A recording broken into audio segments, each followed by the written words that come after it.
Welcome to the Unapologetic Man Podcast, the only podcast that's all about self-improvement, confidence, success, women, and being a man without making any apologies for it.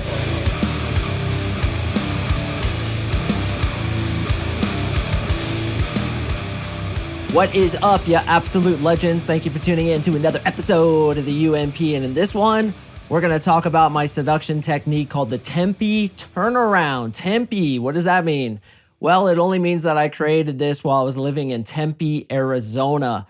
I lived in Tempe, Arizona for 3 or 4 years. It's where I got really good with seduction. Something I never talk about on this podcast is how when I moved to Arizona from California, I actually got an inheritance from my grandmother. And all I wanted to do was learn how to get girls. So that's all I did. I basically paid myself to go out, be on the dating apps, cold approach, night game, top of funnel, all the stuff that I teach my boys to do now. And all I did was master getting good with girls. And then I eventually moved to Colorado, started this business. The rest is history. And by the way, the reason why I had to leave Tempe, Arizona, Scottsdale, Phoenix is because I got a really bad reputation, which is part of the reason I always tell my boys to be very careful when you get this superpower, because you will get the superpower when you come into my program. But if you're not careful with your reputation, it can blow up in your face. And girls wouldn't talk to me. They wouldn't deal with me because they all knew about my reputation. I had to literally go to different cities. I had to go to like Peoria, and like I had to drive a few hours just to be in an area where nobody knew me. And I was like, fuck that, I'm moving to Colorado. And then I was very smart about how I did it from that point forward. But this thing, the Tempe Turnaround, is from Tempe, Arizona, where I mastered this. And Arizona is a great place, man. Good people, good vibe, a little bit hot during the summer. And I definitely thought it was a little bit too brown for my taste. There wasn't enough green, which is why I moved to Colorado. But good state, good people, lots of hot chicks, especially the ones that go to Arizona State University. Oh my hell. And all the girls that go to Scottsdale, there's tons of fine girls in Arizona. So this one was created in Tempe, Arizona. So that's why it's called the Tempe Turnaround. Yet another seduction technique. You know, I listen to podcasts myself. I keep my thumb on the pulse of the industry, and I listen to competitors' podcasts. And what frustrates me the most, and a lot of you guys may relate to this, is they never give you techniques. It's always like 10,000 foot perspective stuff like, be confident, find a great wingman. If you go out alone, have good energy. There's never like actual techniques like, this is what you say, this is what you do in this situation. I love to give you guys tactile techniques. I want to give you a vault full of what to say in every single situation, what to do in every single situation, not just theory. And I think a lot of podcasts do that. I was listening to a podcast the other day and I was like, oh my hell, will you just fucking get to the point? And I know I do that sometimes too, particularly when I ramble on about my 3-month coaching program, but I really try to deliver my points succinctly and get you guys the information that's actually going to work for you. And I'm going to do that again today. Before I jump into the content, super quick, want to thank you guys who have left me a review. If you leave me a review, email me at CoachMarkSing@gmail.com. I will send you the Conversation Sniper, Guide to the Female Orgasm, and 3 texts to build massive attraction in women. Impress your friends, baffle your enemies. Gentlemen, when it comes to this niche, I don't want you to be slackluster, all right? I want you to step to the plate. Throw a fucking fastball right on the top corner of the plate, right at the edge of the strike zone, lifting vertically where the batter swings on it. He doesn't even know what happens, and take your fucking team into the postseason.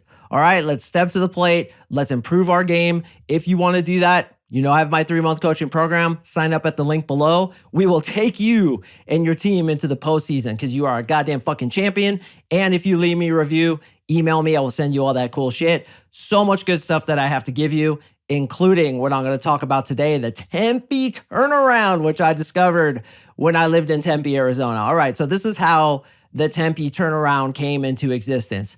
I was gaming girls like no tomorrow, dude. It was fucking crazy. On some days, I would literally line up 3 dates. 3 dates. It was a little much. I found that 2 dates was probably the most you'd want to line up, but I would sometimes line up 3 dates, not only from the dating apps, but actually mostly from cold approach, just approaching girls in public, night game, going to bars, nightclubs, and like I said, top of funnel. We had a great top of funnel idea, which maybe I'll do on this podcast, where you're in the alpha position, all the girls come to you because you're the leader, and then you cherry pick which ones you want. It was ridiculous.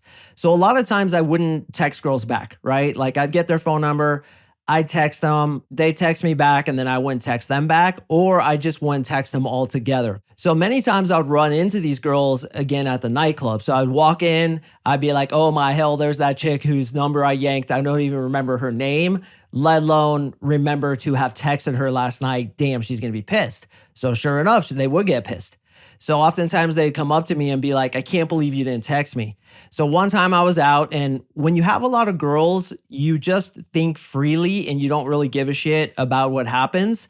And that's where the real creativity happens. That's why I think I have a lot of good lines, is because I've been in the trenches for so long. I've had so much abundance. I just throw shit on the wall and see what sticks. And a lot of them stick, and a lot of them are really good, including this one. If you happen to get a girl's number and you don't text her and you run into her, what you do is you say that she didn't text you back. And this is called the Tempe Turnaround. See how I turned it around? I blamed her for not texting me. So she came up to me and she's like, I can't believe you didn't text me. I'm like, yeah, I did. I texted you like 35 times. You didn't text me. I was on the corner of my bed in the cannonball position, crying like a schoolgirl, and a little bit embarrassing, but I did piss a little bit. I kind of peed my pants because I was so bummed out. She's like, no, you didn't. She's like, all checking her phone. She's like, see, I don't have you in here. And I'm like, let me see that thing. Oh, I know what happened. What is this, Verizon? Okay, I use AT&T. That's why it didn't happen. We just can't connect like that. That's why. And she's like, you didn't text me. I know you didn't. I'll be like, no, I did. The problem is you didn't text me. And I'm so destroyed. I can't talk to you anymore. Goodbye. And then you'll walk away. So she's sitting there wondering, did he really try to text me and I just didn't get it? And it kind of alleviates her being pissed off, while at the same time showing that you don't really care so much, because maybe you did text her, maybe you didn't text her, but you make a joke out of it, thus turning it around on her. So anytime a girl would be hurt by something I didn't do, I would say I did do it, but she didn't get the memo, right? She's like, I can't believe you didn't do XYZ thing. I'll be like, I did do that. I couldn't believe you didn't react to it. I couldn't believe I didn't get a thank you letter, which by the way is still due immediately on my desk by 8 a.m. tomorrow morning. I can't believe I didn't get that.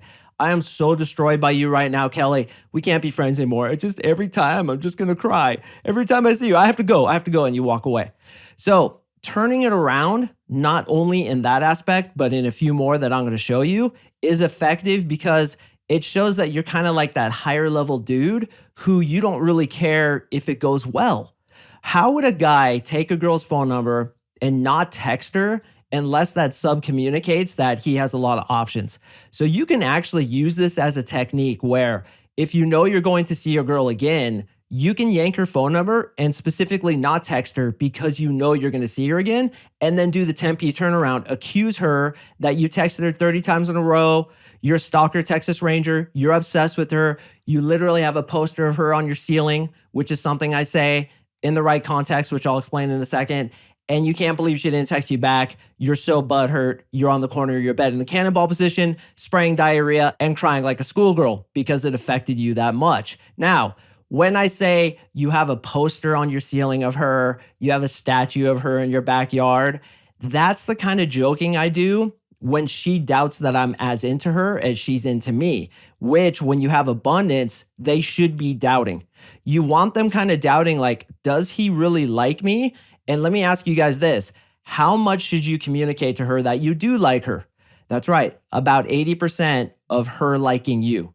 So if this girl I run into in the nightclub is really into me, I yank her phone number, then I don't text her, and I say that I'm super into her, she's wondering, is that true? Did he really text me? And I'm communicating that I'm about 80% into her as she is into me, but by saying I'm super into her, the poster on the ceiling, the granite statue in my backyard, the picture of her on my wall that lights up in neon every time I walk in and it's triggered by a motion detector, I really go extreme in those ways to have her kind of thinking like, why is he saying this, but he's really not chasing me?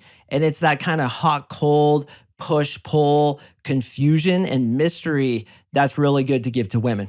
Okay, another turnaround I do, and I believe I mentioned this a few episodes ago, is if I say something really horrible, I turn it around and I say that she said it. So for example, and I did say this in a previous podcast, I love animals. They're delicious. That old joke that carnivores use, right? and she's like, oh my God, I can't believe you said that. You say to her, I can't believe you just said that. Or I can't believe you just did that. You turn it around on her. So anything that you do, don't text her back, fart really loud, do something or make a joke that she doesn't agree with. You say, dude, I cannot believe you just did that. And what I like to say is, you owe me a letter of apology due immediately. So you're constantly turning it around on her, not only in the way that I didn't reach out to you and I'm hurt because I'm saying you didn't reach out to me, but also anything that I do, it's kind of like your fault. And that's the essence of frame control. Frame control is your reality is the strongest thing for you. Therefore, no matter what you do, you make no apologies for. And in a way, you can turn it around and kind of blame it on her, right? So if the date goes really bad, in your mind, you should turn it around. It's her issue. She wasn't interesting enough. She wasn't fun enough. She kind of fucked up. If the conversation goes bad, you do the Tempe turnaround in your own head, and perhaps even to her, it's her issue. Why didn't she bring better conversation? Why isn't she more interesting? It's her issue, the Tempe turnaround.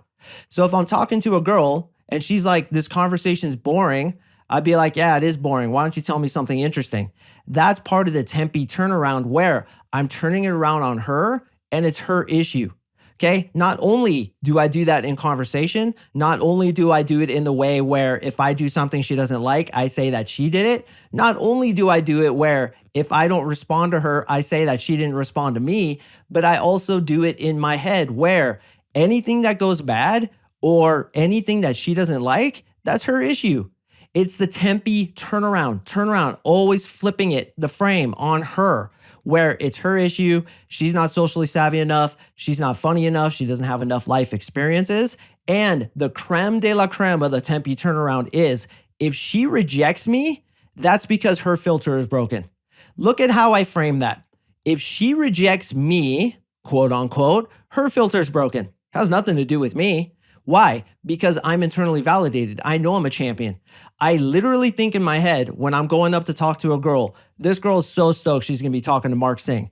What's your name, brother? Yes, you listening right now. What's your name? First and last name. Okay, from here on out, every time you walk up to a girl, I want you to think she is so stoked to be listening to fill in the blank, whatever your name is. And if she doesn't like you, Tempe turnaround, her issue. She can't deal with it. She doesn't have a good enough filter. She doesn't recognize greatness when His Highness walks into the room. It was funny the other day, I was talking to yet another one of these chicks who wants to use the pronouns they and them, right? So I told her, okay, I'll use those pronouns, but you have to use pronouns for me of my lord and my liege. And she's like, what? And I'm like, yeah, if you want me to call you they and them or whatever the hell it was that she said, then you have to use the pronouns that I want. Why do you get to decide what I say when I don't get to decide what you say? So yeah, my lord, my highness, my liege, my God, if you want, whatever you want to say. But you see how I'm turning it around on her. You have an issue because you can't stand people calling you what your gender actually is. So that's your thing. It's not my thing. I don't have to be burdened with the responsibility of calling you what you want because you're so insecure about your gender and you're so confused by what you actually are that I have to adapt my personality and my language to it. If I'm going to do that for you, you got to do it for me. My lord, my highness, that will do. And that's the frame, boys. It's always the Tempe turnaround. So anytime a girl accuses you of anything, turn it around on her. She tells you you didn't do XYZ thing, turn it around on her and say, yes, I did. You just didn't get the memo. Or yes, I did, but I was so embarrassed because I'm so obsessed with you that, you know, I left the flowers on your car, but then I just threw them away and stomped on them because I'm so insecure. And the poster of you on my ceiling and the statue of you in my backyard, I just feel insecure about how obsessed I am with you. This communicates to her that you have a strong frame. And then she's wondering, does he like me? Is he not into me? Why didn't he text me back? But he's saying he did. Did I miss his message? And then it creates that mystery and that confusion.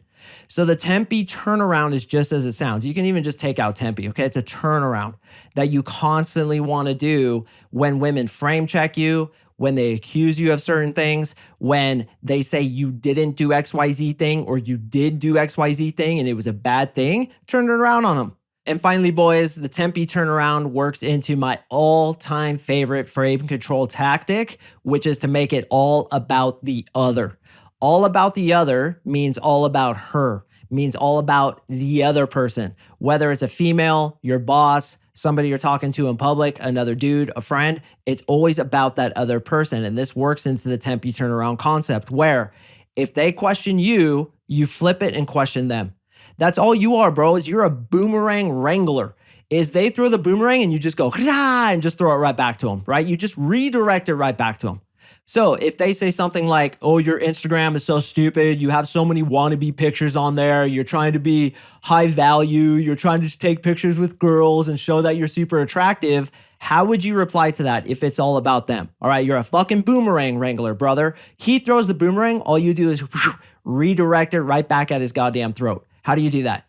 He's looking at your Instagram. He's obsessed with you. He's focused on you. So what I'd say is, whoa, dude. You're looking at my Instagram and like looking at all the pictures and assessing that I'm a dipshit because I'm with all these girls and I'm taking pictures in high value places.